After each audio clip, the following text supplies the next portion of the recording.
Good afternoon. My name is Jonathan Oleski with JMOR, and I'd like to welcome you to today's show, The Upside. As many of you know, to maximize your experience, we recommend that you put your Zoom screen on speaker view. I'm very excited today to introduce Beth Goldsmith, Chair-elect of the Associated Jewish Federation of Baltimore, and Dr. Scott Rifkin, our JMOR publisher, will be joining us shortly. He actually had a COVID-19 related business call he had to take. So I want to just tell you a little bit more about our show. We've been doing this for the past several weeks. It's a joint production brought to you by the Associated Jewish Federation of Baltimore and JMOR Magazine, really with the goal of informing the greater Baltimore Jewish community of all that's going on during these times of uncertainty. As you know, we come to you twice a week. Today, Tuesdays at noon, and Thursdays at 7 o'clock. We live stream here on Zoom and on the Facebook channels of the Associated and of JMOR. And we are really excited to have Rabbi Busch join us today. Beth, why don't you go ahead and introduce Rabbi Busch and welcome us. Thank you. Thanks, Jonathan. So today we're going to be talking about religion in the time of social distancing. For the past 2 months, religious institutions have been operating virtually. Last week, when Governor Larry Hogan announced Maryland was ready to move into stage 1 of the recovery plan, he added that religious institutions could resume holding services with certain safety restrictions. At the same time, several jurisdictions, including Baltimore City and Baltimore County, opted to take it slower, holding off allowing indoor worship services and ceremonies. So we're very fortunate today to have Rabbi Andrew Busch to talk about what we can expect moving forward, as well as how synagogues have been adapting to meet their congregations' needs during this pandemic. Rabbi Busch has been the rabbi at Baltimore Hebrew Congregation since 2008 and was one of 2 rabbis serving on the governor's interfaith task force looking at reopening. So we are very happy to welcome to our show, Rabbi Busch. Thank you, Beth. And I'll jump right in. Happy to be here. I was going to say, I'll just going to jump right in and turn it over to you. So let's start with some background. How has the pandemic changed the way synagogues are reaching out to their members? Without a doubt, this pandemic has 100% changed synagogue life and 100% not changed synagogue life. What I mean by the latter is the values we hold dear, the role of synagogues, whatever flavor they may be, is I think remains the same: to gather community, to draw people closer to holiness, to pursue social justice, to reach out to the Jewish community and beyond. All of those things are real, lasting, and we're having to figure it out all in new ways. So for the more liberal congregations, including Baltimore Hebrew Congregation, we are Zooming our services. In our case, our Bima is on Zoom, if you will, and where attendees at the service are sitting is actually in stream or on Facebook Live. We are teaching, actually in some ways a more accelerated rate of teaching, knowing that our congregants are somewhat stuck in place. And so we have daily adult education going on. We have had concerts going on. We're doing all those things. We're also pursuing social justice efforts as a congregation, and we're also reaching out to our congregants as we normally would, and yet again in a more intensified way as we reach out. Okay, and so what should we expect as things are starting to reopen? I think you should expect overall the majority of synagogues, I think this is true in many other religious communities as well, to take it very slow. The governor's working group that I was part of actually had very small steps of what it meant to potentially come back together for worship or education moving forward. The governor's actual announcement last week was broader than that in its numbers. And I think overall the Jewish community is following advice actually that came out of the Orthodox Union, which is just because something becomes legally possible doesn't mean that it has to actually be what we do. And specifically the Orthodox Union's advice was to lag legal authority by at least a week or two, if not longer. So I think you should see baby steps. I think you should see a lot of things still going on virtually in terms of being able to reach out to people. And none of the rabbis I'm talking with are in any rush to try to hold services that would have numerous challenges. Happy to enumerate what those challenges would be in person. In-person worship has numerous challenges. We're blessed with multiple worship spaces at Baltimore Hebrew congregation. Let's just use our biggest space, the sanctuary. Despite being told that we could have 50% occupancy right now, we all think that's thoroughly unrealistic in terms of what it might mean for religious institutions. Not speaking about any other institutions or organizations or businesses. For religious organizations to try to bring 800 people together at this moment is unrealistic. To try to have even a quarter of that number together with social distancing. And then what would it mean to start coming together for services where we have masks on? What does it mean to come to services with the real concern shared within religious organizations and the arts, frankly, about singing in public? So much of Jewish worship involves singing in one way or another. And everything we read and hear tells us that singing, even with a mask on, spreads the aerosol nature of this more than just speaking. And so what does that mean? Everything from Torah chanting to congregational singing to a chazan or a cantor trying to sing. We're all trying to get our hands around how such things might happen. But all of that points towards taking very, very slow steps. Jonathan, did you want to chime in? Yeah. So Rabbi Busch, I mean, that's just fascinating. You know, who would have thought that the singing could be an issue? So here's a question. You know, the pandemic has clearly changed all of our lives, and especially when it comes to religious observances. But talk a little bit about how you as a rabbi have been able to comfort the bereaved. I mean, you know, this whole process of life and death cycles continue, and how are you managing that during COVID-19? It's been very tricky. We as a community know we're lucky to have Levinson's as a partner, but when you're at a cemetery and there are only several people there, and you know there are other people who would have been there, and everyone is in masks. And I would add to that all but one of the funerals I've officiated at during this pandemic have happened to be horrendous weather. Now that's just insult to injury, but I mean that insult to injury, that the family is gathered. They can't have everyone there they want there. And then on top of that, they're physically uncomfortable. There was a funeral I did that was the wettest funeral I've ever done, possibly. And I don't mean that to be amusing, but I mean that in normal settings, we would have been in Levinson's, had a service, and then the burial would have been uncomfortable.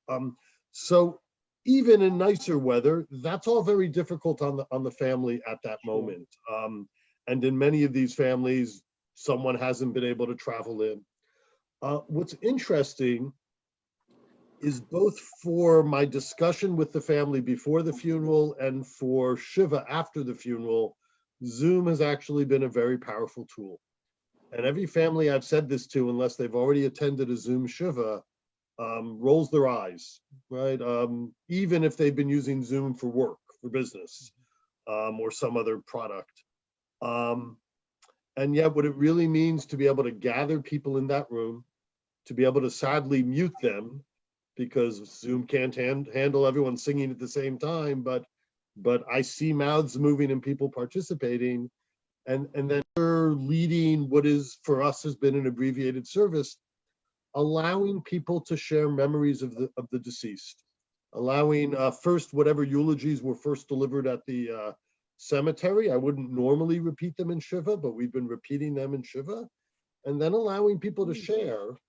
And we leave, in our case, we leave that Zoom meeting open. I mean, long after I've left the room, they're still there, allowing people to share memories and experiences. And it's not the same as being at a Shiva and having 20 different conversations going on in every corner of a living room. So it's not as good, but in this time of isolation, it has helped break through the wall of letting people feel the warmth of their community. And every family I've spoken to after Shiva has told me exactly that it exceeded their expectations in terms of feeling the support of their formal and informal communities. Very interesting. Thank you. And such a feel good answer, I have to say, because it is something that we talk about a lot, how terrible it is to lose someone any time, but particularly when you can't have everyone you want there. And for those of us who may want to be there to offer a hug, it's hard on all of us. But I love hearing that Zoom is working and is helpful in some ways. So I'm going to ask probably the biggest question in the whole scheme of things, and that is, what about the high holidays? They're coming soon. So, there's about 100 little questions contained in one. Yep. Start us off on what are the thoughts, and I'm sure you speak regularly to the other rabbis. I think in every line of business or volunteer life, there are people who are talking to local and national, both peers and experts, right? In these discussions, we as a congregation are consulting members of the congregation and non-members who are more expert, right? I didn't know that thing about singing I shared, right? It took doctors to share that with us.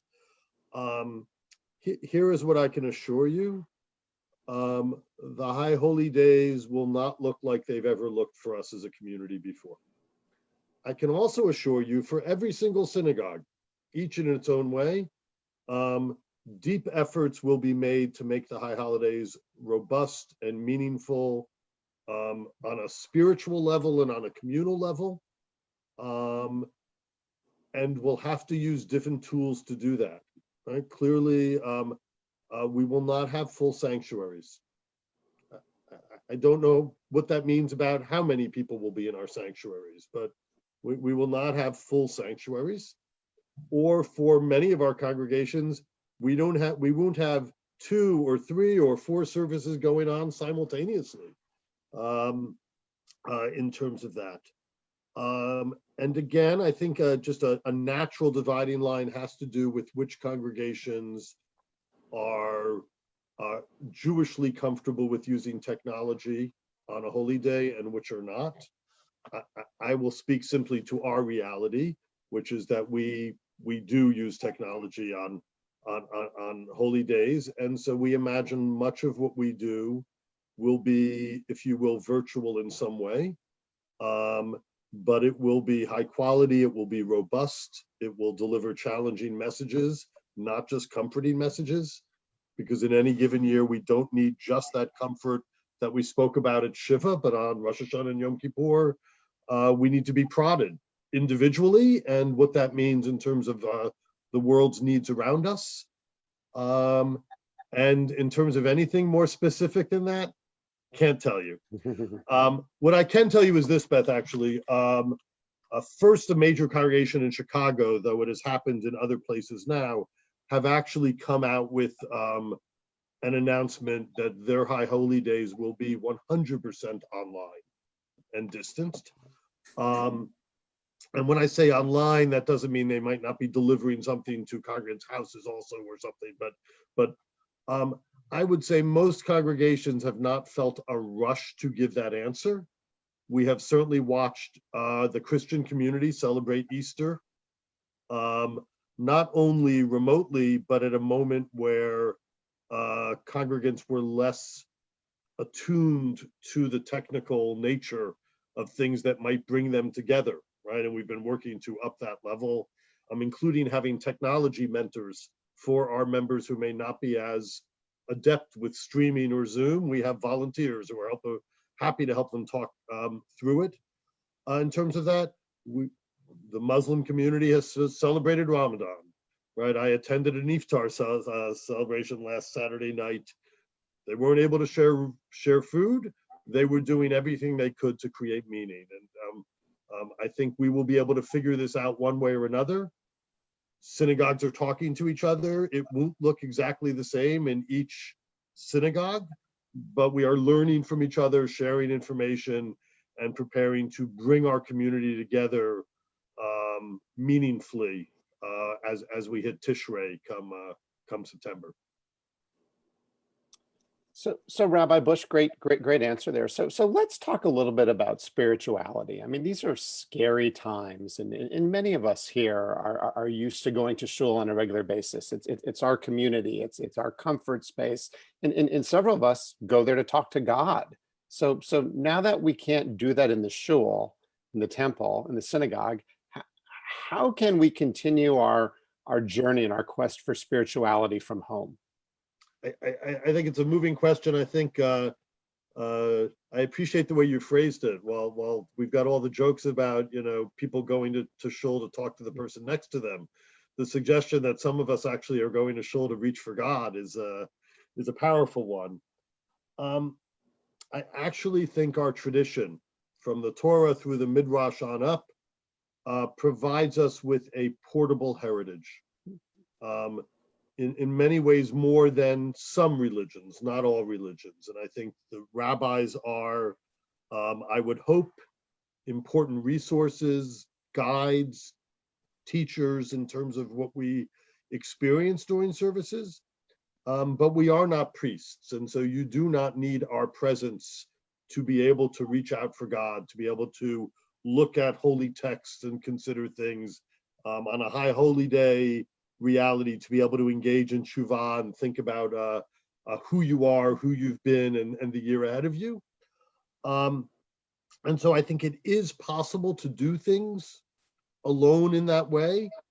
And yet we also have this powerful message of a minyan, of that we are not intended to be solitary and do these things only on our own. And that's going to be challenging. And so I think talking to God, attempting to hear God's message from our tradition, being inspired and drawn together, I do think all those things will be possible, not in the ideal way of last year or some future year, but certainly in a memorable way. I think people ended up finding Passover quite meaningful this year. Again, speaking from a piece of the community that was actively using Zoom or FaceTime or whatever that may be. That was a piece of what was memorable, but I also think the fact that people had to be somewhat creative in their own right, not just how they connected across the internet, but what did they do within their own family space? What did they do, whether it was in terms of reaching out to those closest to them? I would hope, what did they do reaching out to those that they may not know as well, but are in their lives and more isolated? All those pieces, I think, made for a very meaningful Passover. I think we will see some of those ingredients, not the matzah, but some of those ingredients find their way into Rosh Hashanah and Yom Kippur in terms of things we learned and how we can find meaning in this experience. I'm struck by you talking about Passover. Most homes have Haggadah, at least one Haggadah. Most homes where there has ever been a Seder. So people have access. It makes me wonder about, is there a way for us to distribute, I don't know if we charge or whatever, to make sure every home has a Siddur, that everybody has access so they can actually join in from home or at least follow along, because people may not have the very book that they need. Right. I mean, I think this is going to play out differently in different congregations in terms of what they're capable of. So I would actually say that, I can only really comfortably speak for Baltimore Hebrew congregation in this case.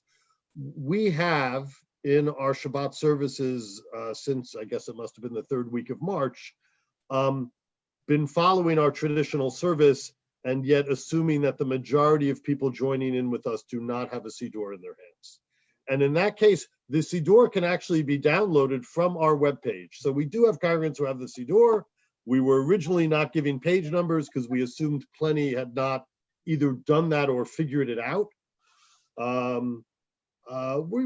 We now know that many are, but many aren't. We've also experienced some seekers who just wandered upon us, and we're not going to assume they have in front of us. We very well may, let me give that caveat because the discussion just began. We very well may have our Machzor, our High Holiday Prayer Book, downloadable from our page. As with a number of books, including the Siddur, the Central Conference of American Rabbis, the producer of prayer books for Reform synagogues, actually, with an honor code, I guess, made available for the moment, the Siddur, to be able to be downloaded in that way for synagogues that already own the Siddur, which we do, as do the other Reform synagogues in the community. They also have just made available the Machzor in a digital form. I know for use on our digital Bima. I wasn't able to attend a call yesterday. I don't know if that means we're also going to make it available for download by our congregants. I've got till September to figure that one out in terms of that. But I think being able to have the prayer book in one's hands is important. And yet I think there are ways of doing this that are less prayer book directed, even as we experience this. Our approach to online worship is that it's got to be liturgically more streamlined than your average service. And so what needs to end up in hands in terms of vidui may not be the traditional prayers as much as some prompts. I do not imagine that Yom Kippur, if it is virtual or largely virtual, or even in person, but lots of people are following virtually, because we will without a doubt have members who can't come to the building health-wise, vulnerability-wise. This is not going to look like our regular Yom Kippur, where our sets of services begin around 9 and go all the way to sundown. It's not going to be, that would not be a meaningful experience of nonstop talking heads on a screen. So we are thinking creatively of what that may look like. And it also will be less prayer book driven. But let's be honest, Jews were praying before the printing press was created. We can figure a way to do this. Funny. So Rabbi, kind of in the holiday theme, we started COVID-19, and the first Jewish holiday we all had to deal with was Pesach, was Passover. Next week is Shavuot, so that'll be our second religious observance holiday under COVID-19.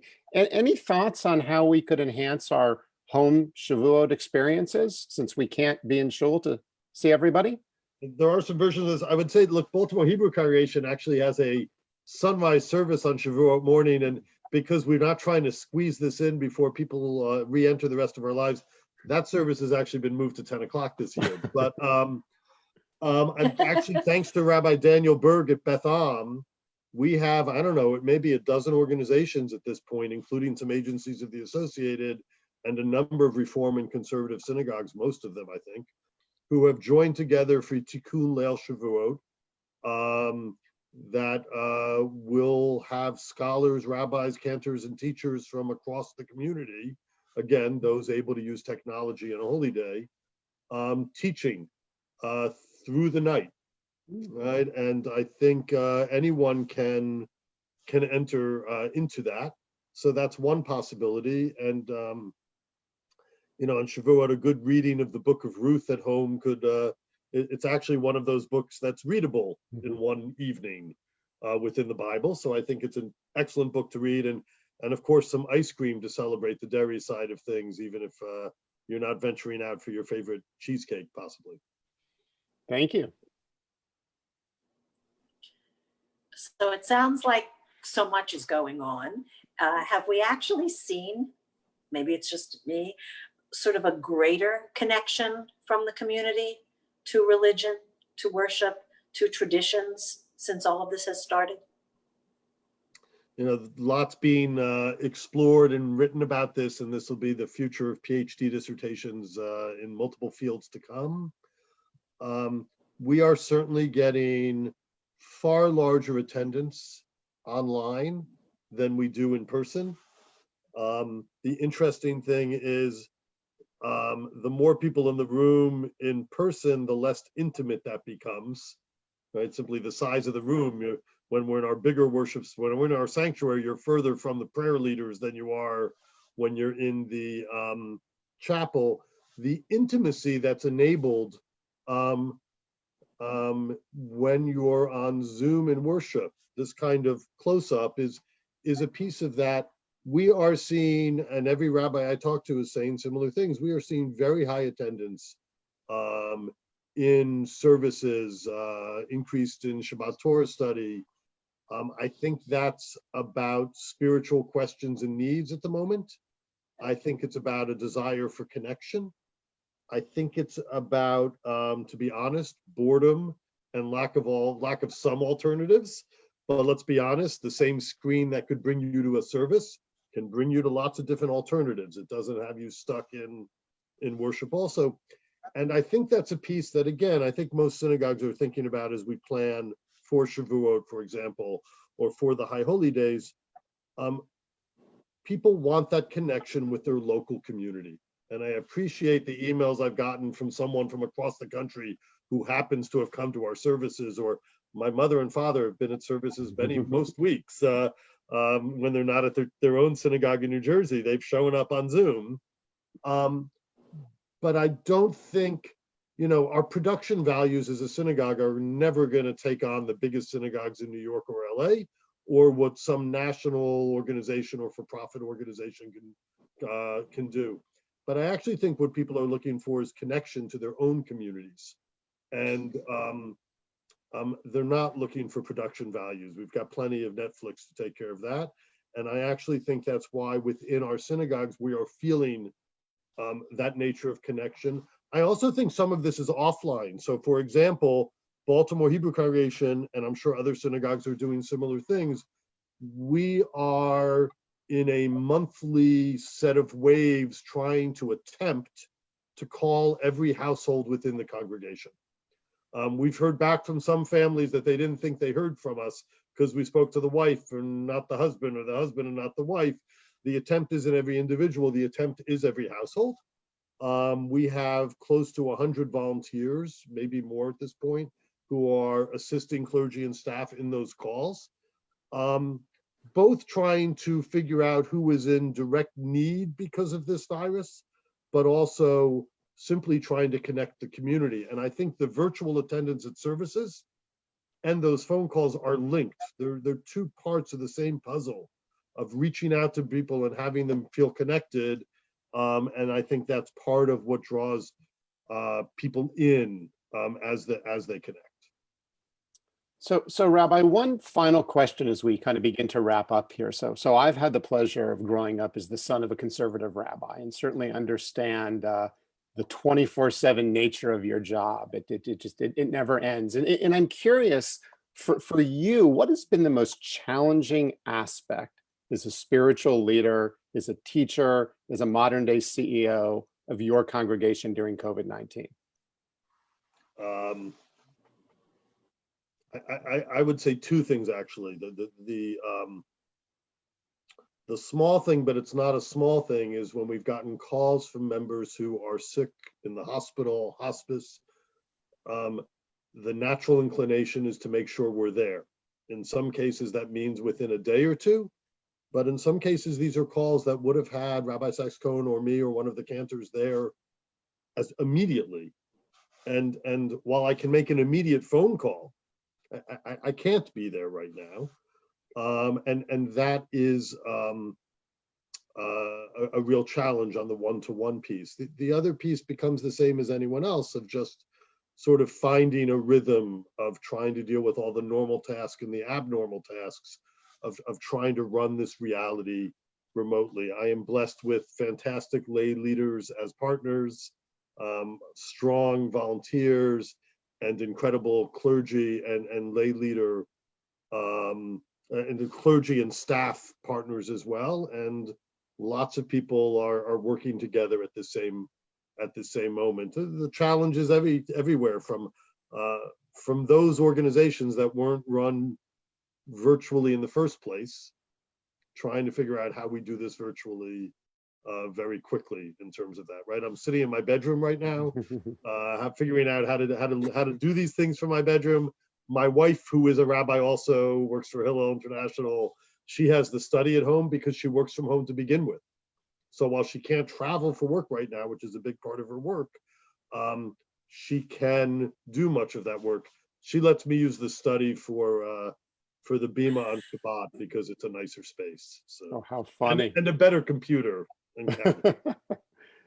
Beth, any closing questions? No, I just want to really thank you so much, whether it was when we were able to be at an event in your space or our work together on the Associated and Rabbis Commission, or today, you just bring some wonderful insights, and we get it serious. And I also think you always bring some positive spirit to it all. So we really, really appreciate all you're doing and will continue to do. And thank you so much for your time today. Is there anything you'd like to share before we go to our announcements?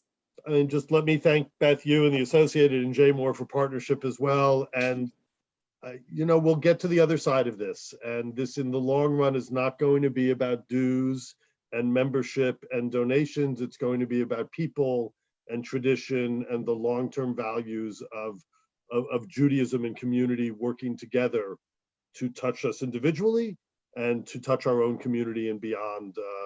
There'll be another side to this. Just it'll take a while. Thank you. Thank you. So now I'm just going to do some reminders for everyone who's still with us. Just a reminder that our next show is Thursday at 7 p.m. That will be another important discussion. Also, the 32nd annual William and Irene Weinberg Family Baltimore Jewish Film Festival is going on now through June 10th. Go to jcc.org/film festival to learn more and to sign up. There's still plenty of films and speakers. And for those of you tired of cooking, Pearlstone is offering delicious farm-to-table meals for your family delivered to your home. So go to pearlstone.org for more information. And remember to continue to visit associated.org and jmoreliving.com for more information, stories, and resources. And I will end with stay well. Thanks, Beth. Thanks, Rabbi Busch. Thank you. All right. Have a great day, everyone. Be safe. Thank you.